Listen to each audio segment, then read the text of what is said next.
ஓம் முருகா போற்றி. ஓம் சரவண பவ. என் அன்பு குழந்தையே, உச்சமடைய போகிறது, மகிழ்ச்சியும் கிடைக்கப் போகிறது. நீ விரும்பியது எல்லாம் உனக்கு கிடைத்து கொண்டே இருக்க போகிறது. அப்பா உனக்கு நல்ல செய்தி சொல்ல வந்திருக்கிறேன். மன மகிழ்ச்சியுடன் சந்தோஷமாகவே இருக்கிறேன். நீ வாழ்ந்து கொண்டிருக்கும் இந்த தற்போதைய வாழ்க்கை நான் உனக்கு கொடுத்தது. இதில் நீ அனுபவிக்கும் அத்தனையுமே நான் உனக்கு ஆசீர்வதித்து கொடுத்தது. இதை நீ எப்போதும் ஒரு நாளும் மறக்க கூடாது. இதை நீ புரிந்து கொண்டால் மறுகணமே உனது கண்கள் முன்பு நான் தோன்றுவேன். நம்பிக்கையோடு இதை நீ ஏற்றுக்கொண்டால் மட்டுமே இது சாத்தியமாகும். உன்னை தேடி உனது இல்லம் நாடி உன்னுடன் சேர்ந்து சாப்பிடுவதற்கு நான் வந்து கொண்டே இருக்கின்றேன். எனக்கு பிடித்த உணவை தயார் செய்து வை. உன் வீட்டில் வந்து தங்கி அதை நான் உண்ண போகின்றேன். உன்னை நீ தயார்படுத்திக்கொள். எனது பரிபூரண ஆசீர்வாதம் உனக்கு கிடைக்கப் போகின்றது. அளவில்லாத மகிழ்ச்சி உனக்கு கிடைக்கப் போகின்றது. எனது காலடி படும் நேரம் நீ இதுவரை கண்ணீரை மட்டும்தான் உன்னுடைய வாழ்வில் பார்த்திருக்கிறாய். உன் வாழ்க்கையில் என்னுடைய அற்புதத்தையும் அதிசயத்தையும் இப்போது நான் நிகழ்த்தப் போகின்றேன். உன் மனதிலுள்ள ஏகப்பட்ட ரகசியங்கள் எவ்வளவு என்று எனக்கு தெரியும். யாரிடமும் சொல்லாமல் அதை பத்திரமாக உனக்குள்ளே வைத்திருந்தாய் அல்லவா? அது இப்போது இன்று எனக்கு தெரிய வந்துவிட்டது. உன் ரகசியத்தை நான் உடைத்தெறிய போகிறேன். உன் வாழ்க்கையில் இனி கண்ணீர் என்பதே இருக்காது. இந்த முருகன் நான் உனக்கு வாக்கு தருகிறேன். உன் வாழ்க்கையில் நல்லது நடக்கப் போகின்றது. உன் வாழ்வு வளம் பெறும் நேரம் இது. 1000 ஆசைகள் அலைந்து ஓடிக்கொண்டிருக்கும் உன் வாழ்வில் சூறாவளி புயல் போல வந்த துன்பத்தினால் வாழ்வின் நிலை மாறி தவித்துக் கொண்டிருக்கின்றாய். உன் தளராத மனமும் சிதறாத கவனமும் மாறாத பக்தியால் வாழ்வை பாங்குடன் நடத்தி செல்கின்றாய். உன்னுடைய வாழ்வானது வளம் பெறும் நேரம் நெருங்கிவிட்டது. உன் வாழ்க்கையில் நல்லது நடக்கப் போகிறது. பொறுமைக்குள். என் பெயரை சொல்லி போற்றி என்று 108 முறை சொல். உன் வாழ்வில் சிக்கலான சவாலான விஷயங்கள் எல்லாம் ஓடோடிவிடும். உன்னை ரணப்படுத்திய அவமானங்களும் துயரங்களும் நீ வடித்த கண்ணீரும் என்றும் அர்த்தமில்லாமல் போகாது. வாழ்வில் நடைபெறுவது எல்லாம் உனக்கு எதிராகத்தான் இருக்கின்றது. அதற்காக நீ கவலைப்படாதே. அனைவருக்கும் இது போன்று நடப்பது இயல்புதான். எதற்கும் ஒரு முடிவு உண்டு இல்லையா? நல்லவர்கள் என்றும் தோற்பதில்லை. என்னை நம்பியவர்கள் என்றையும் நான் கைவிடுவதும் இல்லை. என் மீதும் என் வார்த்தைகள் மீதும் நம்பிக்கை வை. நீ நம்பிக்கையோடும் பொறுமையோடும் இரு. கஷ்டத்தை சகிக்க பழகு. எதையும் எதிர்த்து நில். உன்னை ஏமாற்றியவர்கள் நினைத்து மனம் தளர வேண்டாம். இவையெல்லாம் இன்னும் சில காலங்களில் ஒரு முடிவுக்கு வரப்போகிறது. உன்னுடைய நிலை மாறப்போகிறது. நான் நிச்சயம் மாற்றி காமிப்பேன். இந்த கஷ்ட காலத்திலிருந்து உன்னை விடுவிக்கவே உன் கர்ம வினிகளோடு நான் போராடி கொண்டிருக்கின்றேன். அனைவரும் பார்த்து வியக்கும் வண்ணம் நீ வெற்றியை பெறப் போகின்றாய். உன்னை தேடி நிச்சயம் நல் வாழ்க்கை வந்து சேரப்போகிறது.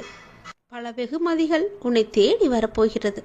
உன்னை சுற்றி உள்ளவர்களுக்கு முன் நீ பட்ட அவமானங்களுக்கும் நீ வடித்த கண்ணீருக்கும் உன்னை அவர்கள் முன்னால் தலை நிமிர்ந்து வாழ வைப்பேன். அவர்கள் உனக்கு செய்த தவறையும் துரோகத்தையும் உணர்ந்து உன்னிடம் வந்து மன்னிப்பு கேட்க வைப்பேன்.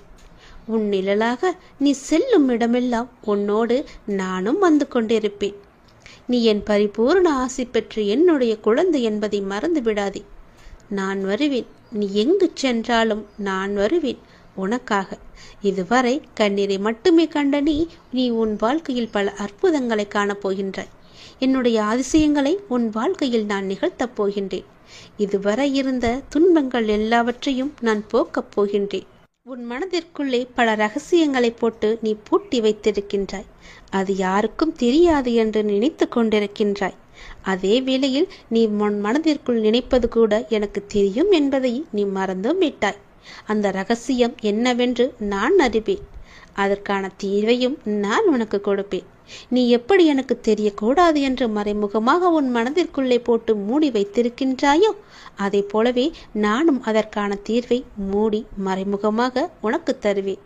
யாருக்கும் தெரியாமல் உனக்கான நல்ல தீர்வை நான் தருவேன். உன் வாழ்க்கையில் உள்ள தடங்கல்கள் எல்லாம், தடைப்பட்டு வந்த விஷயங்கள் எல்லாம் இனி நன்றாக நடக்கும்படி நான் மாற்றி காமிக்கின்றேன். தடைப்பட்ட விஷயங்கள் எல்லாம் இனி நன்றாகவே செல்லும். உன் வாழ்க்கையில் உள்ள பிரச்சனைகள் எல்லாம் தீர்ந்துவிடும். கவலைப்படாதே. உன் அப்பா நான் இருக்கிறேன். உன் வாழ்க்கையை நல்லபடியாக மாற்றி காமிக்கிறேன். உன்னுடைய வாழ்க்கை பாதி முடிந்து விட்டது. அதில் நீ இப்படியே துன்பமாக கழித்து கொண்டிருக்கின்ற எண்ணம் உனக்குள்ளே வந்துவிட்டது. அதுதான் கிடையாது. இனி அடுத்த கட்டம் மிக மகிழ்ச்சியாக இருக்கப் போகிறது. ஏனென்றால் உன் வாழ்வின் 2ஆம் கட்டத்தை நீ நெருங்கிவிட்டாய். அது சந்தோஷமாக நீ நினைத்தபடியே உன் ஆசைப்பட்ட மாதிரியே நீ இருக்கப் போகிறது. உன் வாழ்க்கையை நீ ஆசைப்பட்ட மாதிரி வாழப் போகின்றாய். நீ எதிர்பார்த்தது போலவே அந்த வாழ்க்கை உனக்கு அமையப் போகின்றது. உன் வாழ்வின் அடுத்த கட்டம் ஆரம்பித்து விட்டது. என்னால் உனக்கு எல்லாமே நல்லதாக அமைக்கும்படி நான் அதை உனக்கு மாற்றி அமைத்திருக்கின்றேன்.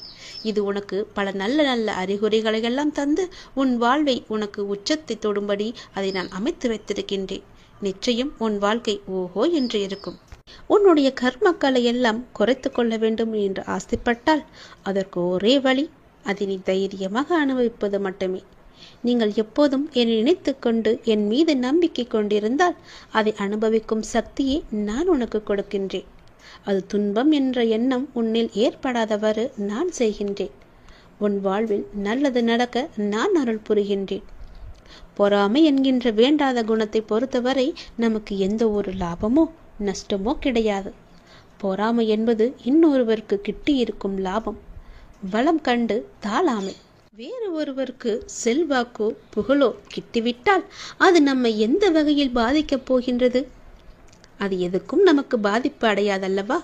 நஷ்டமாக இருந்தாலும் அவரையே சேரும், செல்வமாக இருந்தாலும் அவரையே சேரும்.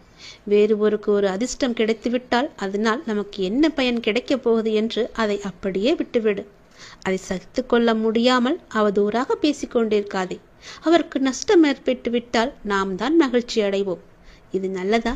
அந்த மனிதன் பலம் பெற்றால் நமக்கு என்ன? நஷ்டம் ஏற்பட்டு விட்டது என்றால் அதனால் நமக்கு என்ன? ஆனால் ஜனங்கள் இப்படி சிந்திப்பதில்லை. அவனுக்கு நலம் கிட்டினால் நாமும் மகிழ்வோமே என்று எண்ண வேண்டும். நமக்கும் நலம் கிட்டியது என்று நாமும் பெறுவோம் என்றும் முயற்சி செய்து கொண்டிருப்போம் என்றும் நேர்மறையாக சிந்திக்க வேண்டும். நாமும் பாக்கியசாலிகள் எண்ண வேண்டும். அதே நலமும் நாமும் பெறுவோம் என்று முயற்சி செய்து பார். அதுவே உன்னுடைய விருப்பமாக மாறி நிச்சயம் நீயும் வெற்றி பெறுவாய். நம்மிடமிருந்து அவன் எதையுமே நம்மிடமிருந்து எடுத்துச் செல்லவில்லையே. அப்படி இருக்கும்போது அவனுக்கு கொடுப்பதை வைத்து நாம் ஏன் பொறாமைப்பட வேண்டும்? பொறாமை எண்ணத்தை விட்டுவிடு. கர்மாவின் பலனாக அவன் வளம் பெற்றான். அப்படி இருக்க அதை கண்டு நாம் ஏன் பொறாமைப்பட வேண்டும்? அந்த பொறாமை என்கிற குணத்தை விட்டால் மட்டுமே உன்னுடைய கர்மாக்கள் குறைத்து கொள்ள அதுவே சிறந்த வழியாக இருக்கும். பொறாமை என்பது நீ தெரிந்து செய்வதில்லை, உன்னை அறியாமலேயே அது வந்து விடுகிறது. அவன் ஏதோ ஒரு நல்ல விதத்தில் வாழ்ந்துவிட்டால் போதும். ஒரு சிரிப்பு சிரித்தால் கூட அது உன் மனதிற்கு ஏதோ ஒரு நெடுலாக தோன்றிக்கொண்டிருக்கும். அது நீ அறிந்து செய்யவில்லை, அறியாமல் செய்ததுதான் என்று சொல்கிறேன். நிச்சயம் உன் வாழ்க்கை மாறுவதற்கு நான் துணை இருக்கிறேன். என்னுடைய நாமத்தை சொல்லி அந்த பொறாமை என்கிற வேண்டாத குணத்தை எல்லாம் வெட்டி தூக்கி எறிந்துவிடு. நீ எதை வேண்டி என்னிடம் வந்தாயோ அது வரும். அதுவும் சித்திரை மாதம் முடிவதற்குள் அது உன்னை வந்து சேரும். மகிழ்ச்சியாகவே இருப்பாய். ஏனென்றால் உன் வாழ்வில் அடுத்த கட்டம் ஆரம்பமாகிவிட்டது. உனக்கு இப்போது நன்றாக புரிந்திருக்கும். இதுவரை கடினமாக இருந்த உன்னுடைய முதல் பாகம் இப்போது மகிழ்ச்சியான 2ஆம் பாகமாக மாறுவதற்கான அறிகுறிகள் எல்லாம் உன் கண்ணில் தென்பட்டிருக்கும். அதை நீயும் உணர்ந்திருப்பாய். அப்படி நீ உணரவில்லை என்றால் நீ வரும் நாட்களில் நிச்சயம் உணர்வாய். உன் வாழ்வின் அடுத்த கட்டம் மிக மகிழ்ச்சியாகவே உனக்கு பிடித்த மாதிரியே செல்லும். எப்படி இருக்குமோ என்ற பயமெல்லாம் வேண்டாம். நீ நினைத்த மாதிரியே உன் வாழ்க்கையின் அடுத்த கட்டம் ஆரம்பித்து விட்டது. சந்தோஷமாகவே அதை பெற்றுக்கொள். நல்லது உன் வாழ்வில் நடக்கும். உன்னுடைய துயரத்திற்கெல்லாம் முடிவு கட்ட வேண்டும் என்று நான் நினைத்து விட்டதால் உன் துயரத்திற்கான கடைசி நாளையும் நான் குறித்து விட்டேன். அது இன்றே நடக்கப் போகிறது. உன் துயரத்திற்கு இன்றே கடைசி நாள். அந்த பிரம்மன் எழுதிய தலையெழுத்தை நான் மாற்றப் போகிறேன். ஓம் சரவண பவ என்று என்னை நீ தொட வேண்டும். அந்த பிரம்மன் எழுதிய தலையெழுத்தை மாற்றி அமைக்கும் வல்லமை எனக்கே உண்டு. கிரகங்களினால் தோன்றும் தீமைகளை எல்லாம் விலக்கி நன்மைகளை செய்யும் கிரக ஞானம் எனக்கே உண்டு. உன் அப்பா மீது உனக்கு நம்பிக்கை இருந்தால் நிச்சயம் நான் உன்னை கைவிட மாட்டேன். இப்போது எனது பெயரை சொல். எப்படி சொல்லி அழைக்க வேண்டுமோ அப்படியே நீ சொல்லி என்னை அழைத்துப்பார். உன்னுடைய வாழ்வில் புது வழி பிறக்கும். வாழ்க்கையில் பல அதிசயங்கள் நடக்கும்.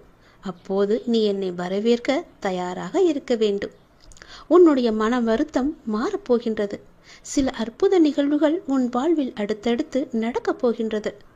நான் உன்னை ஒருபோதும் கைவிட மாட்டேன் என்று நம்பும் போது இவையெல்லாம் உனக்கு சாத்தியமாகும். நீ கேட்டவற்றை உனக்கு நான் கிடைக்கச் செய்வேன். நன்மையும் தீமையும் மாறி மாறி வந்து கொண்டுதான் இருக்கும். இதுதான் வாழ்க்கை. மனிதனின் வாழ்க்கை இதுதான். அந்த கடவுளே மனிதனாக பிறந்தாலும் அவருக்கும் இந்த எல்லா நன்மையும் எல்லா தீமையும் நடக்கும். என்னை வணங்கும் உனக்கு தீமையின் தாக்கத்தை குறைத்து நன்மைகள் அதிகம் நடக்கும்படியாக உன்னுடைய வாழ்வை இப்போது நான் நடத்தி வருகின்றேன். கொஞ்சம் கொஞ்சமாக காயை நகர்த்தி வருகின்றேன். நிச்சயம் நீ வெற்றி பெறுவாய். உன் வாழ்வின் நல்ல மாற்றங்கள், நீ நினைத்து பார்த்திராத அற்புதமான மாற்றங்கள் எல்லாம் உன் வாழ்க்கையில் நடக்கப் போகிறது. அந்த நல்ல மாற்றங்கள் நடந்து நீ மகிழ்ச்சியாக இருக்க வேண்டி என்னென்ன நிகழ்வுகள் எல்லாம் நடக்க வேண்டுமோ அது எல்லாமே உன்னுடைய வாழ்வில் நடக்கப் போகிறது. எல்லாமே உனக்கு சாதகமாக மாறப்போகிறது. இதுவரை உன்னுடைய வாழ்வில் உனக்கு இருந்த சில சிக்கல்கள் எல்லாம் எப்படி தீர்க்க வேண்டும் என்று அதற்கு விடை காண தெரியாமல் நீ தவித்து போய் நின்றிருந்தாய் அல்லவா? அதற்கு என்னென்னெல்லாம் முயற்சி செய்தாய் அல்லவா? உன்னுடைய மனம் வாடி போயிருந்தது அல்லவா? அதற்கெல்லாம் ஒரே தீர்வு தரப்போகிறேன். நீ நம்பும் என்னை நான் உன்னை கைவிட மாட்டேன் என்று நம்பும் உன்னை நான் உன்னை கைவிட்டு விட மாட்டேன். அந்த சிக்கல்கள் எல்லாம் தீரப்போகிறது. நீ என்னை நம்பு. அந்த நம்பிக்கைதான் அது தீர நீ போடும் முதல் விதை. அதை நான் நடத்தி தருவேன். தீராத வினையும் உன் தீர்க்கமான பக்தியால் தீரப்போகின்றது. நீ என்னுடைய செல்ல பிள்ளை அல்லவா? உன் வாழ்க்கையில் வரும் துயரத்திற்கு இன்றோடு கடைசி நாள். புரியவில்லையா? உன் வாழ்க்கையில் இருந்த அத்தனை துயரங்களும் விலக்கிவிட்டேன். இனி உன் வாழ்க்கையில் நல்லதுதான் நடக்கப் போகின்றது. கவலைப்படாமல் நிம்மதியாக இரு. என்னுடைய நாமத்தை நீ சொல்லிக் கொண்டே இரு. தெளிவான மனம் எல்லோருக்கும் இருப்பதில்லை. இந்த உலகியலில் உன்னை சுற்றி நடக்கும் சம்பவங்கள் உன்னை அதற்கேற்ப செயல்பட வைக்கும். ஞானத்தால் அதை உணர்ந்து அதிலிருந்து உன்னை விலக்கிக் கொள்ள வேண்டும். அது கொஞ்சம் கடினம்தான், ஆனால் உன்னால் முடியும். சில நேரங்களில் உன் கர்ம வினையால் நீ மாட்டிக்கொள்கின்றாய். ஆனாலும் என் மீது உனக்கு உள்ள நம்பிக்கையால் நீ மீண்டு வர செய்யும் முயற்சிகளுக்கு நான் துணையாக இருந்து உன்னை அதிலிருந்து மீண்டு வரச் செய்வேன். இந்த வாழ்வை வாழ்ந்துதான் ஆக வேண்டும் அல்லவா? இன்பம் துன்பத்தை சந்தித்தாலும் உன்னுடைய மனமானது சமநிலையில் இருக்க கற்றுக்கொள். எல்லாம் உன்னால் முடியும். உண்மையான மகிழ்ச்சியை நீ சந்தோஷமாக அனுபவிக்கத்தான் போகிறாய். நான் இருக்கிறேன். யாராவது எனக்கு உதவ மாட்டார்களா என்று ஏங்கி தவித்திருந்தாய் அல்லவா? நான் ஒருவரை அனுப்பி வைத்திருக்கிறேன். அவர் உனக்கு அழைப்பு விடுப்பார். அந்த உதவியை நீ ஏற்றுக்கொண்டே ஆக வேண்டும். நீ யாருடைய உதவி உனக்கு கிடைத்தால் நன்றாக இருக்கும் என்று நீ மனதில் நினைத்து கொண்டிருந்தாயோ அவரிடமிருந்து உனக்கு அழைப்பு வரப்போகிறது. அவர் உனக்கு உதவி செய்ய முன் வந்து கொண்டிருக்கின்றார். அதற்கு தடையாக இருந்தவைகளெல்லாம் இப்போது நீங்க நேரம் வந்துவிட்டது. அதனால் தீரும் உன் மனபாரம். நீ என்னுடைய பிள்ளை. உன்னை ஒருபோதும் நான் கைவிட மாட்டேன் என்று நீ நம்பிக்கொண்டிருக்கின்றாய் அல்லவா? அந்த நம்பிக்கையை நான் வீணடிக்க மாட்டேன். சிறு தடை வந்தாலும் அதை உடைத்து மேலே செல்லப் போகின்றாய். உனக்கான பொற்காலம் தொடரப்போகிறது. உன் வாழ்வில் சில விஷயங்கள் தாமதமாக நடப்பதாக நீ கவலைப்பட்டு கொண்டிருந்தாய் அல்லவா? அந்த கவலைகளுக்கெல்லாம் ஒரு முற்றுப்புள்ளியை நான் வைக்கப் போகின்றேன். இனி நீ செய்யும் காரியங்கள் எந்த தாமதமும் இன்றி உடனடியாக நடப்பதற்கான சூழ்நிலைகள் எல்லாம் வரப்போகின்றன. உனக்கு என்மேல் வருத்தம் இருக்கலாம். ஏன் இத்தனை தடைகள், இத்தனை தாமதங்கள் என்று. எல்லாவற்றிற்கும் ஒரு காரணம் உண்டு. அதனால்தான் இவ்வளவு நாட்கள் உனக்கு எல்லாம் தாமதமாகி கொண்டு வந்தன. இனி உன் வாழ்க்கை வேகம் எடுக்கப் போகிறது. நீ சுறுசுறுப்பாக செயல்பட தொடங்கப் போகிறாய். உனக்கு எல்லாவற்றிலுமே வெற்றி கிடைக்கப் போகின்றது. நீ எதிர்பார்த்தது போலவே அது அமையப் போகின்றது.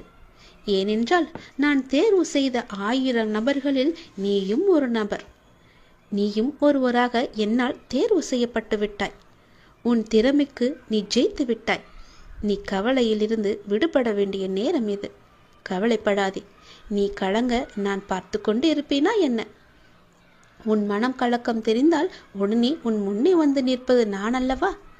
மாயைகள் உன் கண்ணை மறைத்தாலும் நான் உன் முன்னே நிற்பது நிச்சயம் உண்மை. என் பெயரை தினமும் கூப்பிட்டு நாள்தோறும் முருகி கொண்டிருக்கின்றாய். அவ்வளவு எளிதில் நான் உன்னை விட்டு விட மாட்டேன். நான் வருகின்றேன். உனக்காக நீ கேட்டதை செய்து தருகின்றேன். உன் பிரார்த்தனையை நான் ஏற்றுக்கொண்டு விட்டேன். நீ கலக்கமடைய வேண்டாம். உன் பிரார்த்தனையை நிறைவேற்றி நிச்சயம் எல்லா நன்மையும் அடையும்படி நான் செய்கின்றேன். உன் வாழ்வில் பல நல்லதுகள் நடக்க நான் உனக்கு துணை இருக்கின்றேன். தெளிவான மனதோடு எப்போதுமே இரு. எல்லோருக்கும் அந்த தெளிவான மனம் கிடைப்பதில்லை. நீ என்னுடைய பக்தன் என்பதால் அதை நான் உனக்கு தந்திருக்கிறேன். நான் தேர்வு செய்தேன் பல நபர்களை. அதில் உனக்கே அந்த பெயர் கிடைத்தது என்றால் நீ எவ்வளவு பெரிய பாக்கியசாலி. நீ என் முன்னால் வந்து நிற்கப் போகின்றாய். 1000 நபர்களில் நீ ஒருவராக தேர்வு செய்யப்பட்டு விட்டாய் அல்லவா? அதனால் உன் வாழ்க்கை இனி வேகம் எடுக்கப் போகின்றது என்பதை நீ உணர்ந்து கொள்ள வேண்டும். உன்னுடைய திறமை இத்தனை நாட்களாக ஒளித்து வைத்திருந்தாய். பல முறை முயற்சி செய்தும் தோல்வி அடைந்திருந்தாய். அந்த தோல்வியை கண்டு பயப்படாமல் தோழாமல் மீண்டும் மீண்டும் நீ எழுந்து வந்ததால் இந்த திறமைக்கான நல்ல பலன் உன்னை வந்து சேர்ந்திருக்கின்றது. அந்த 1000 நபர்களில் நீ ஒருவராக இருப்பதால் வெற்றி மேல் வெற்றி உனக்கு கிடைக்கப் போகிறது. இனி உன் கவலை எல்லாம் தூர ஓடப் போகிறது. கவலையிலிருந்து நீ விடுபட போகின்றாய். உன் திறமைக்கான பலன் நிச்சயம் உன்னை வந்து சேர்ந்து நல்வழியில் உன்னை அழைத்துச் செல்லப் போகின்றது. தினமும் வருமானத்திற்கு என்ன செய்வது என்று யோசித்துக் கொண்டிருந்தாய் அல்லவா? ஒரு அதிர்ஷ்ட காற்று, அதிர்ஷ்ட வாய்ப்பு உன் வீட்டு கதவை தட்டப் போகின்றது. அதை பயன்படுத்தி கொண்டு நீ வாழ்க்கையில் முன்னேற வேண்டும். அதுவே உன் வாழ்க்கையின் நிலையான வருமானத்திற்கு வழிகாட்டும். இது என் மீது சத்தியம்.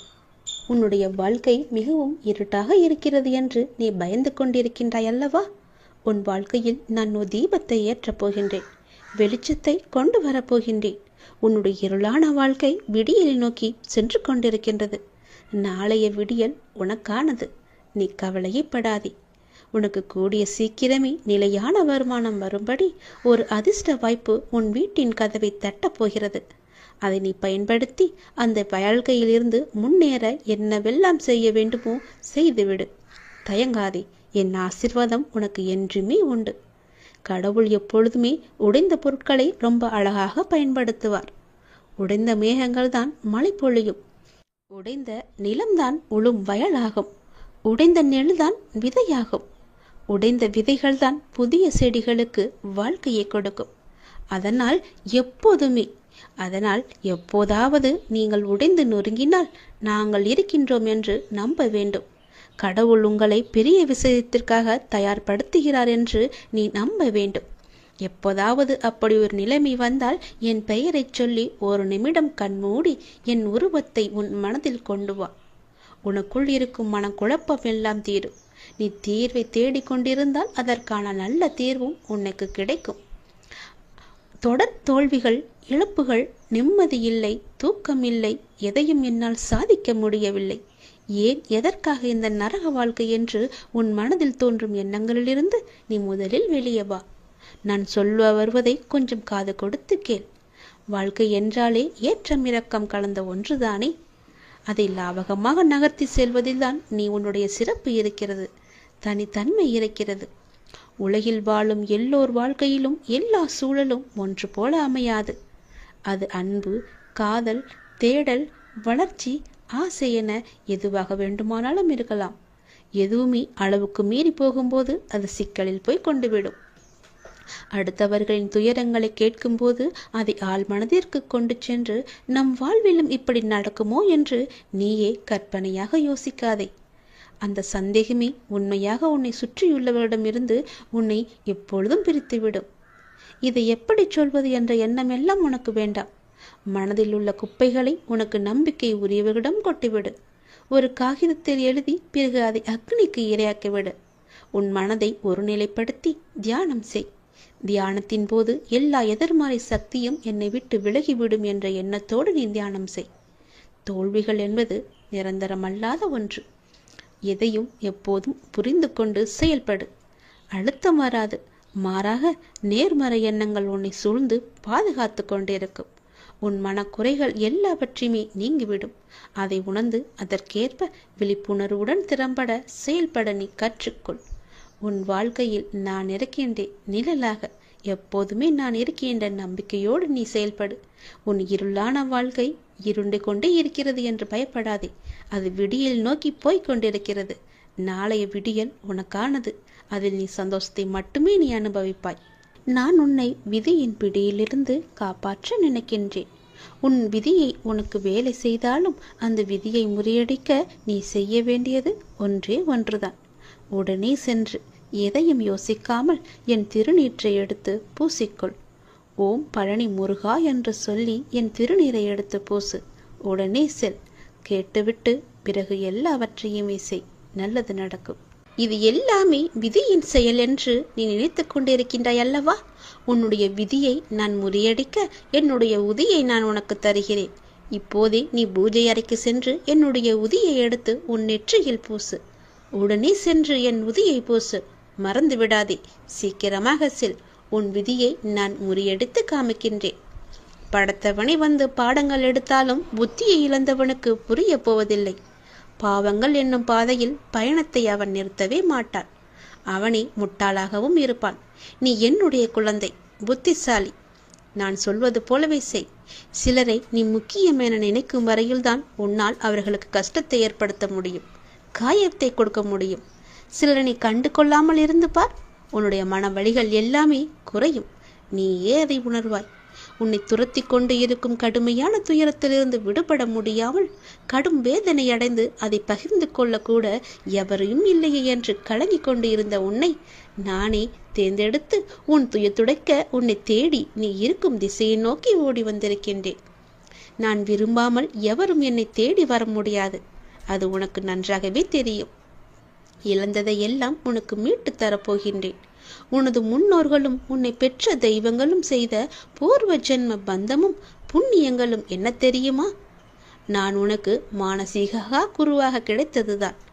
அதனால் நான் உன்னை தேர்ந்தெடுத்து உன்னை தேடி உன்னுடன் இருப்பதற்காக உன் இல்லம் தேடி வந்திருக்கிறேன்.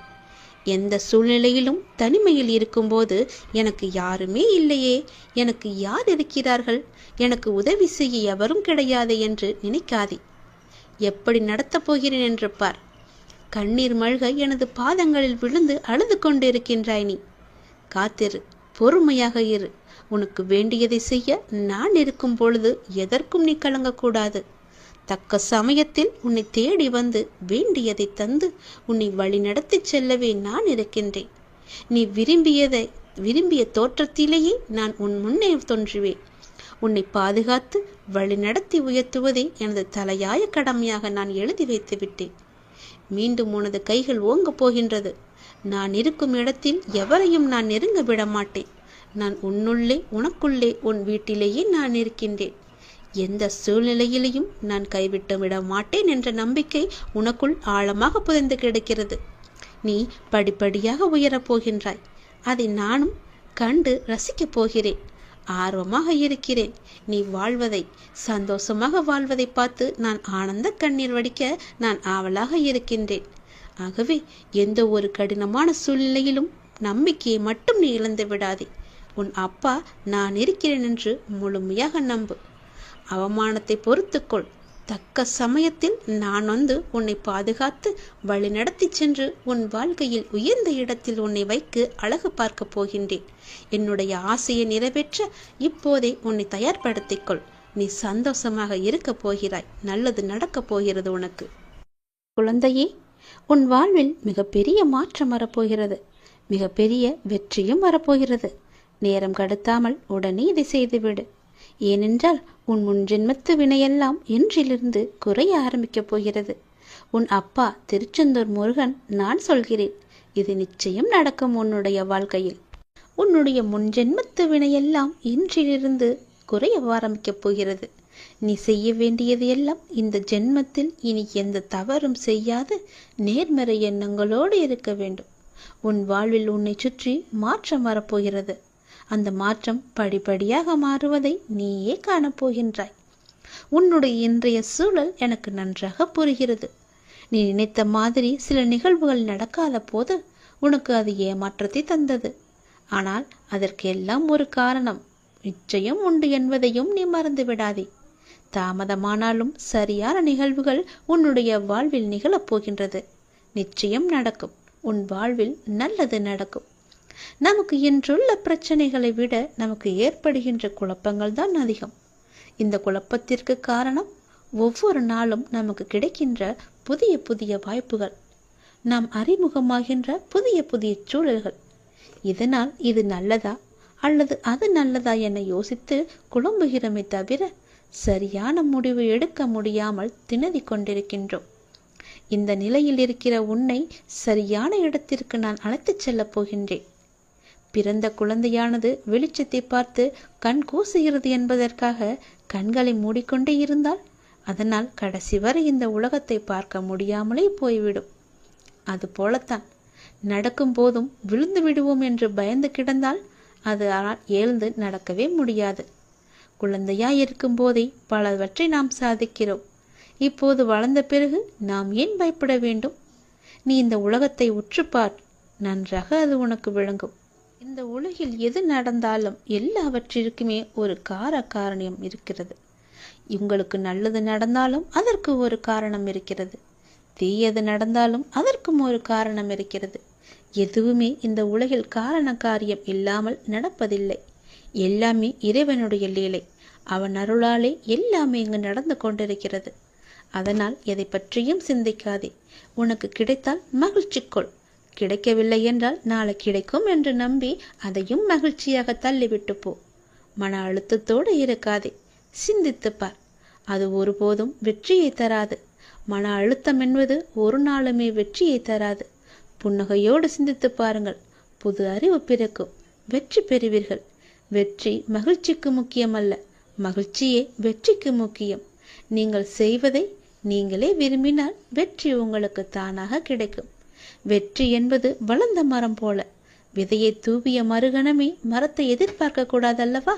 அது போலத்தான் முயற்சி செய்து அதற்கான பலன் நமக்கு கிடைக்கவில்லையே என்று உடனே எதிர்பார்க்காதே.